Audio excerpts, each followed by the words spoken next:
İyi Qozan, dertli Qozan, мұңлы Qozan, nurlu Qozan. Assalamu alaikum muhterem milletteşlerimiz. İsәнмесез muhterem tamaşaçılarыбыз, siz Tatarlar topşıruğunun maxsus çıgarılışını qoruysiz. Bu yıl milletimizin büyük şairi Abdullah Tukay'ın tuğuna %37, vafatına %10 yıl.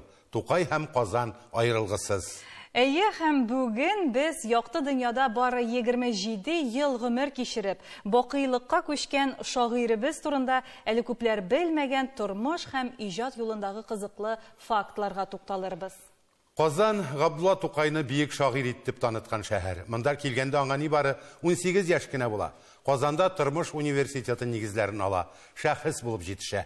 Бүген без Габдулла Тукайның кичкенә вакытына тукталмыйбыз, фотосурәтләр сакланмаган. Шагыйрь 1903 елда тәүге тапкыр 17 яшендә объектив каршысына баскан. Ничек кенә булмасын, архивларда шагыйрьнең 2 дистәгә якын фотосы бар. 1905 ел. Габдулла Тукай Мотыйгулла Тохватуллинның улы Камил белән 1905-1907 елларда Уральск шәһәрендә бик тыгыз хезмәттәшлектә була. Шулда Камил, уңда Габдулла. Габдулла Тукайның Уральскидагы матбагада эшләгән вакытында төшкән фоторәсеме 1905 ел. Габдулла Тукай Уральскидагы иптәшләре арасында 1907 елга фоторәсем. Шулдан Нәҗип Нигъматуллин, буфетчы, Курушкин, бухгалтер, Рахматулла Хайруллин, приказчик, Габдулла Тукай, Сираҗдин Биликов, шәкерт, Тукай белән бергә мәдрәсәне ташлап чыга. 1908 елга фоторәсемдә Qozanның Әлислах газетасы хезмәткәрләре. Шулдан редактор Вафа Бахтияров, театр тәнкыйтьчесе Кәбир Бәкер, Әлислахның рухи җитәкчесе һәм актив хезмәткәре Фатих Әмирхан, редакция хезмәткәре Ибраһим Әмирхан һәм Габдулла Тукай. Qozanга килгән чорда 1908 ел күмәк фоторәсемнән зурайтып алынган сүрәт. Габдулла Тукай һәм Фатих Әмирхан. Иш дус, иш шагыйрь. Тукай аягын эскәмбәгә куйган, уртада Сәгыйть Рәмиев, җирдә Фәхрислам Агиев. Габдулла Тукай 1908 елгы фоторәсем. Әштырханга Габдулла Тукай килү уңай белән 1911 елның җәендә төшерелгән фоторәсем. Урта рәттә шулдан артист Зәйни Султанов, Габдулла Тукай, шагыйрь Сәгыйть Рәмиев. 1913 ел. Qozanның Клячкин хастаханәсе. Габдулла Тукайның соңгы рәсеме. Үзем үлсәм дә, Газиз исемем үлмәсен, югалмасын. Минем тырышлыгым һәм эшләрем бушка китмәсен. Әгәр милләт мине илтифат итеп искә алса, шул минем максатым, теләгем һәм бәхтем. Мин сиңа яратуымны сөйләдем, и милләтем. Мин ышанам ки, син дә мине дус күрерсең. Devam ettik. Qozandan başqa Tukay şəxsin, Tukay şiğriyyətin күз алдына китереп тә булмый. Qozan büyük Tukayыбызны бүген дә үз қойнында саклый. Без büyük шагыйребез турындагы кайбер кызыклы фактларны җиткерергә алындык. Мәсәлән, аның язылган һәр шигырь юлы өчен 50 тиен көмеш яисә алтын белән түли торган булганнар. Үз заманда Тукай әсәрләре өчен иң күп түләнүче шагыйрь булып исәпләнгән. Ул гарәп, фарсы, төрек һәм урыс телләрендә ирекле аралаша һәм яза белгән. Әйе, Тукай поэзиясының шешек атқан вақыты әлбәттә Казан шыры.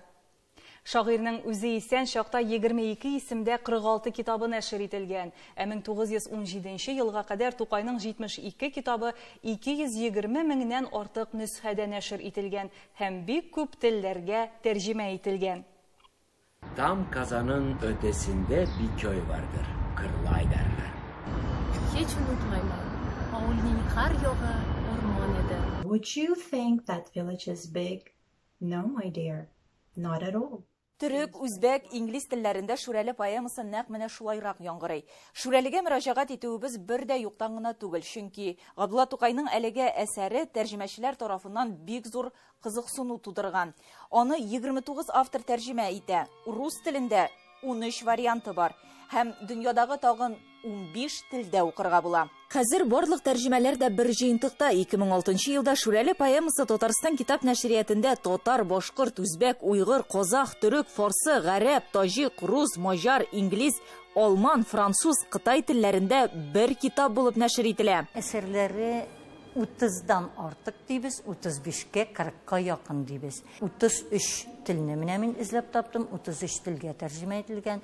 Монда инде безнең бөтен дөньяда билгеле француз, инглиз, немец, алман теле, рус теле инде ул телләр бар. Шулай ук элеккеге СССР халыкларының 15 республиканың 10-сы казах теле, үзбәк теле, Азербайҗан теле, украин теленә тәрҗемә ителгән. Безнең шулай ук Россиядә яши торган халыкларның телләренә дә тәрҗемә ителгән. Якут теленә дә, чуаш, удмурт телләренә. Менә шулай итеп 33 телне нәкъ бар дип әйтә алабыз. Габдулла Тукай шигырьләре тәрҗемәләрен күпчелек рус, казах, украин, түрек телләре тәшкил итә. Менә бу түрек телендә менә бу бик иң калын китапларның берсе. Аның бүтән әсәрләре диярлек түрек теленә тәрҗемә ителгән. Габдулла Тукайның биографиясе бирелгән. Фатыма Аскан дигән кеше ул филология фәннәре докторы. Менә шулай итеп тәрҗемә иткән. Габдулла Тукайның әсәрләрен ныклап тәрҗемә итә башлау эше шагыйрьнең вафатыннан соң ук башлана. Мәсәлән, Лондонда чыга торган Russian Review журналында шагыйрьнең Пор ат шигыре Вильямсон тәрҗемәсендә 1913 елда инглизчә дөнья күрә. Инде рус теленә тәрҗемәләргә килсәк, Николай Иванович Ашмарин ул Габдулла Тукайның замандашы. Ул үзе беренчеләрдән булып Габдулла Тукай әсәрләрен рус теленә тәрҗемә итә. Шүрәле, аның туган телләре һәм бу тәрҗемәләр аның гына тәрҗемәләре түгел. Акчурин дигән кеше, Якуб фамилияле тагын бер тәрҗемәче. Бу әсәрләр, тәрҗемә әсәрләре инде 14 елда Лазарев исемендәге Көнчыгыш телләр институты чыгарган Восточный сборникка кертелә. Шагыйрьнең Габдулла Тукаев избранные стихи дип аталган беренче русча басмасы 1920 елда Ташкент шәһәрендә дөнья күрә. Разбитая надежда исемле икенче җыентык исә Павел Радимов тарафыннан эшләнә һәм 1921 елда басыла. Бүген ул китап Тукай музее экспозициясендә дә урын алган. Габдулла Тукай әсәрләренең рус теленә тәрҗемәләре академик Әбрар Кәримуллин мәгълүматына караганда барлыгы 36 китап булып, гомуми тиражы 2 миллион данәгә якынлаша. Дөрес, хәзер инде бу саннар тагын да күп. Габдулла Тукайның әсәрләрен 300-гә якын тәрҗемәче үз каләме аша уздырган. Анна Ахматова, Вероника Тушнова, Рауил Бухараев, Павел Тычина, Вил Ганиев, Нияз Әхмәров һәм башкалар. Семен Липкин дигән тәрҗемәче, шул ук вакытта үзе шагыйрь дә. Безнең бердән-бер шушы Тукай бүләге лауреатлары арасында тәрҗемә өчен алган бу бүләкне. Аның Шүрәлесе инде иң беренче Суанасы, Кәҗә белән Сары, Теләнче, Китмибез, шагыйрьгә, шагыйрь бәйрәм бүген, аннары 2 юл, Туган тел, Буран шигырьләре, Родной язык, Святой язык, Отца и матери язык, Красоту и мудрость мира. Лишь с тобою я постиг. Нәкъ Тукайча итеп, тәрҗемә итеп биргәндә уланы. Габдулла Тукайның әсәрләрен тәрҗемә итү тармагын заманында академик Әбрар Кәримуллин өйрәнә. Бу юнәлеш даимилек таләп итә.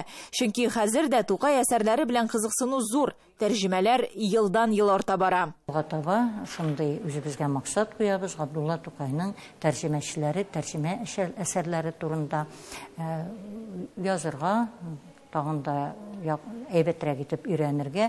Заманында Габдулла Тукай үзе дә тәрҗемә эшен бик яратып һәм бирелеп башкарган. Мисал өчен 1902-1904 елларда ул Крыловның 75 мәсәлен тәрҗемә итә. Ул аны хикәя итеп тәрҗемә итә һәм Казанда «Энҗе бөртекләре» дигән китап итеп бастырып та чыгара. Пушкинны бик яратып тәрҗемә итә, унга якын әсәрен Пушкинның Лермонтовны һәм шулай дип яза. Менә аның бер елда 2 генә сүзләр шигырьләре. Безнең татарларда андый шигырьләр юк. Толстой сүзләре, Толстойга багышланган шигырьләре дә бар. Димәк, тәрҗемәче буларак ул шулай дип саный үзе. Жуковскийның мин укучысы ди. Жуковский бит инде ул Пушкин, Лермонтовлар алар шагыйрь буларак билгеле булсалар. Жуковский русча әйтсәк непревзойденный, аннан да яхшырак тәрҗемәче булмый.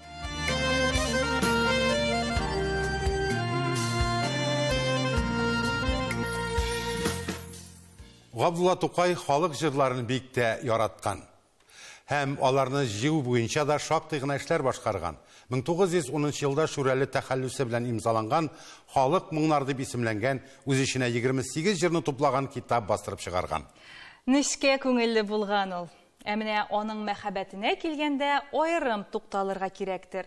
Казакстанда җәйекта яшәгән елларда Тукайның ошатып йөргән 2-3 туташы булуын язалар һәм аларның барысының да исемнәре Фатыйма булуын искәртәләр.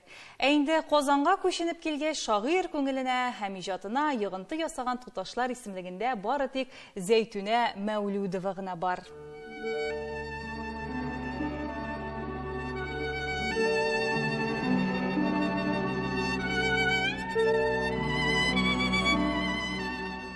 Габдулла Тукай мәхәббәтнең 5 мизгеле нәфис фильмы, шагыйрь мәхәббәте поэмасы, Зәйтүнәкәй спектакле. Зәйтүнә Мәүлүдова шәхесенә мөрәҗәгать итүчеләр шактый була. Ә бит алар бөек шагыйрь белән бары тик 1 ел гына таныш була. Һәм шул вакыт эчендә бары 5 мәртәбә генә күрешеп калалар. Зәйтүнә Мәүлүдова Чистайда туган ишан кызы була, һәр вакыт белемгә омтылган, газет-журналлар укыган, Габдулла Тукай шигырьләрен блокнотына язып барган. Әтисе Хәйдәр үлгәч Казанга күченеп киләләр, шул вакытта ул шагыйрьне күрү теләге белән яна. Зәйтүнә Мәүлүдова Габдулла Тукайның дусты, замандашы Фатих Әмирхан белән таныш була. Һәм нәкъ менә аңа үзен шагыйрь белән күрештерүен сорап мөрәҗәгать итә. Фатих Әмирхан Зәйтүнәне Әл-Ислах газетасы нәшриятына чакыра. Ул вакытта Зәйтүнәгә 14-15 яшьләр тирәсе, ә Габдулла Тукайга 22 яшь. Фатих Әмирхан Зәйтүнәгә ерак туган да тиешле була. Кыз үҗәтләнеп таныштыруын сорап аптыраткач, дус кызларым белән бергә Тукайга кияүгә бирермен әле дип шаярта. Зәйтүнә аңа теләсәң 14нче хатын итеп, тик Тукайга гына бир дип җаваплый. Әлбәттә, Зәйтүнәнең Тукай белән очрашулары бик самими, шундый гади очрашулар гына була. Аларны мәхәббәт дип әйтеп тә булмас. Ләкин яшьләрнең бер-берсенә тартылулары була, күрәмсең. Аларның очрашулары ничегрәк була. Беренче мәртәбә менә шулай итеп, ул Әл-Ислах идарәсенә килә Зәйтүнә. Аннан соң икенче мәртәбә трамвай тәрәзәсеннән күрешеп калалар, күзләре белән генә очрашып. Өченчесендә урамда очратып Габдулла Тукай аны чакыра әдәбият кичәсенә, һәм инде 4нчесендә алар менә шу әдәбият кичәсендә очрашып, бик матур итеп кенә сөйләшеп басып торалар. Әле Зәйтүнә яза, мин аның өстенә конфет сиптем ди. Концерттан соң Тукай анда үзенең шигырьләрен укый. Зәйтүнә бик шибәр, укымышлы кыз булган. Габдулла Тукайның аңа игътибар итүе гаҗәп тә түгел. Аларны һәр очрашуыннан соң шагыйрьнең мәхәббәт турында шигырьләре чыга. Соңгы күрешүләре дә Әл-Ислах редакциясендә. Чистайга китәр алдына Зәйтүнә Тукай янына саубуллашырга килә. Шагыйрь аны озатырга пристаньга киләм дип сүз биргән, тик күренми. Тукайның хатын кыздан качуы дип бик күп язалар. Ул бит котчыккыш авыру ул вакытта. Дәвага бирелми торган авыру. Тукай шуны бик яхшы аңлаган. Аннан соң бит аның күзендә ак бар. Ул ак аны бик нык кимсеткән. Ул теге кимсенү шире белән ширләгәндер дип уйлыйм мин аны. Чистайга сәяр труппасы белән барган Габдулла Кариев аша Габдулла Тукай Зәйтүнәгә контрамаркалар да биреп җибәрә. Кызның кулын сораучылар күп була, тик ул барысын да кире бора. 1912 елның җәендә ул Казанга килә. Фатих Әмирханнан Габдулла Тукайның каты авыруы турында ишетеп, хастаханәгә чаба. Нәкъ дип сагадан атлаганда Фахри Самадиевның Тукайны яратасы икән, аны карап итәсен килми икән. Барманда дип әйткән сүзләре күңелемдә килде дә, башыма килде. Мин atlamadan kiri kaytıp gittim diye. Mine de kileşekte görüşürüz, alga taba görüşürüz diye oyladım diye. Фатих Кутлу Зәйтүнәнең истәлекләрен төрек теленә тәрҗемә иткән кеше. Аларны Зәйтүнә Мәүлүдованың улы язучы Атилла Расих барлап куйган булган. Шунысы кызык, ул Габдулла Тукай премиясе лауреаты. Зәйтүнә Троицкида бер муллага кияүгә чыккан, гомер буе укытучы булып эшләп, 64 яшендә вафат. Истәлекләрен укыгач тәрҗемәче Фатих Кутлуда Зәйтүнәнең каберенә барып рухына дуга кылу теләге туа. Мин аның кабере билгесездер дип дә башыма китермим. Yazılardan saradım, galimlerden saradım. Bilüşüler bulmagaç üzüm izlerge tutundum. Bu Zakska barıp onun kayda ülgenliğini de bilmeleri, Kazanda ülgen mi, Tuğan yerinde ülgen mi, kaya ülgen. Şunda kurs kuramında ülgenliği açıklandı. Nindi çisloda, yılı bilgiliydi 57 yılda. Nihayet яхшы хәбәр килә. Зәйтүнәнең кабере табылган. Мәхәббәте Габдулла Тукай, улы Атилла Расих каберләрен узып 15-нче аллеядан атлыйбыз. Зәйтүнәнең җирләнгән урынына Филүсә Арсланова очраклылык белән генә тап була. Мәүлүдова Зәйтүнәнең каберен мин инде күптәннән карап йөрдем. Филүсә ханым аны фотога төшерә, интернетка куя. Социаль шелтәрләрдә бу хәбәрне язучылар берлеге рәисе Каил Зәйдулла күреп, Фатих Кутлуга җиткерә. Зәйтүнә Мәүлүдованың кабер ташына Габдулла Тукайның «Гә» шигыре язылган. Шагыйрь аны икенче очрашудан соң, трамвай тәрәзәсеннән күргәннән соң иҗат иткән була. Türk kaymında nokta G deyip koyabit. Yeşire isimlerini. Biz onu Elfiye G bulurga mümkün, Gülfiye G bulurga mümkün, Aliye G bulurga mümkün. Koyan bile biz ondan Zeytune G ikenin. Şu ayette mine şu la şarkiye ve la garbiye ayetinin başında ezrek Zeytunetin la şarkiye ve la garbiye.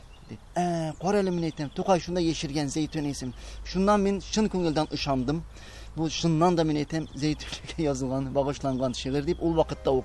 Hem şunda kürümünü bir süyündürdü.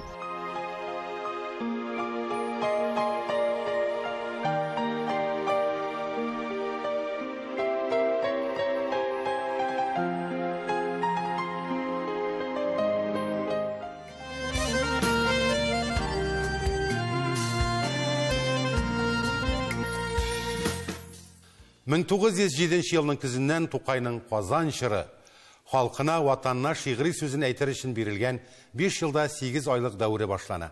Тукай Казанга килгәч, мәдәни мәгърифәт атмосферасына чумып, иң кирәкле 2 юнәлешне сайлап ала. Халык әдәбиятын күтәрү һәм яшь буын өчен әсәрләр, уку китаплары, дәреслекләр язу. Шушы кайтудан алып соңгы көннәренә кадәр Габдулла Тукай Казанда. Аның Болгар кунакханәсенең 40-нчы бүлмәсендә яшәгәне күпләргә мәгълүм, әмма ул аннан тыш сарай, соңрак кыска гына вакыт Свет, 1912-1913 елларда Амур кунакханәсе номерларында яшәгән. 1913 елның башында шагыйрьнең сәламәтлеге бик нык какшый, ләкин ул иҗат эшен туктатмый. Тукайның соңгы айларында язган әсәрләре аның чын мәгънәсендә ватанпәрвәр, гражданин һәм тарихны тирәнтен аңлаган шәхес икәнен исбатлый. 1913 елның 2 апрелендә шагыйрьнең йөрәге тибүдән туктый.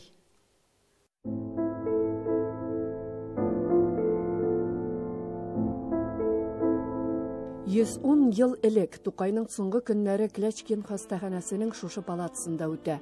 Ул кичкә генә сөйләшә, аның янында тәүлек буе дуслары кизе утыра дип яза Вакыт газетасы. Үлеменә бер көн кала төшкән фотосында ул бик ябык, тик карашы хөр. Хастаханәдә дә тик ятмый ул, хәле булганда яңа әсәрләр иҗат итә. Бирдә Габдулла Тукайның Клячкин шифаханәсендә ятканда эшли башлаган китабы күрсәтелгән. Ул шагыйрь үзе вафат булгач 1914 елда гына дөнья күрә. Ләкин без анда Тукай үзе әйткәнчә, ул халкына калдырырга теләгән нәкъ менә ул сайлаган әсәрләрне генә укый алабыз. Һәм ул китапта шулай ук Тукайның әсәрләренә багышланган беренче иллюстрацияләрдә, аның иҗаты буенча әзерләнгән беренче фәнни мәкалә дә, һәм Тукайның беренче автографлары да нәкъ менә шушы китапта басылып чыккан. Китап аннан соң 1914 елдан соң 1918 елда басыла һәм 1933 елда Токиода дөнья күрә. 1913 елның 15 апрелендә иске стиль буенча 2 апрельдә кичке 8 тулгач аның биредә йөрәге тибүдән туктый. 27 яшьлек татар шагыйренең үлеме турында хәбәр Казанга һәм башка шәһәрләргә шундук тарала. Барлык татар дөньясына барып ирешә. Кыяш газетасының 3 апрель санында шундый тизенә өлгертеп алалар, кичкенә генә булса да некролог.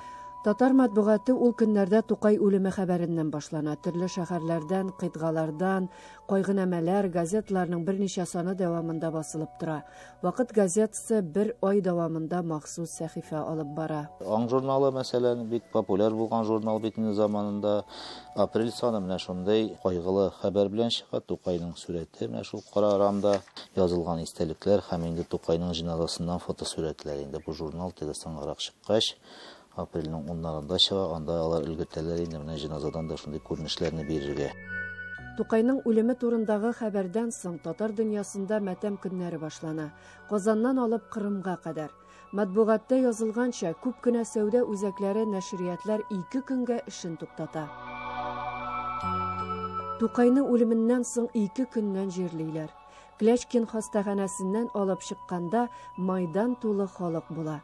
Шушыннан Юнусов майданына, аннан татар зиратына кадәр йөреш уза. Бу 4 чакрымнан артык ара.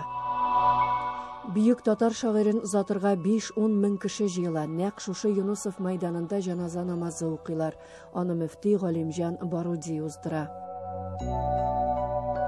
Тукайның үлеменнән сәүдәгәрләр дә файдалана. Сүз чәчәк сатуда гына түгел. Үлгән аенда Тукай шигырьләрен граммофон тасмасына яздырып сатучылар барлыкка килә. 1 елдан Габдулла Тукай исемле сабын сатыла башлый.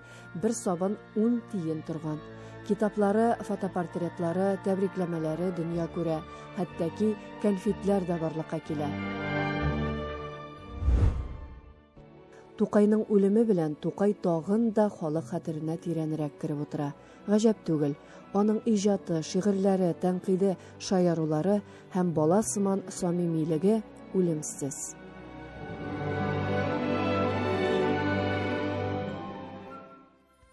И Казан, дәртле Казан, моңлы Казан, нурлы Казан. Бу сүзләрдә Казанның көче дә, яшьлеге дә, тарихы да, киләчәге дә, бүгенгесе дә. Бу Тукай белгән, яшәгән һәм иҗат итәргә ашкынып кайткан үзәл кала.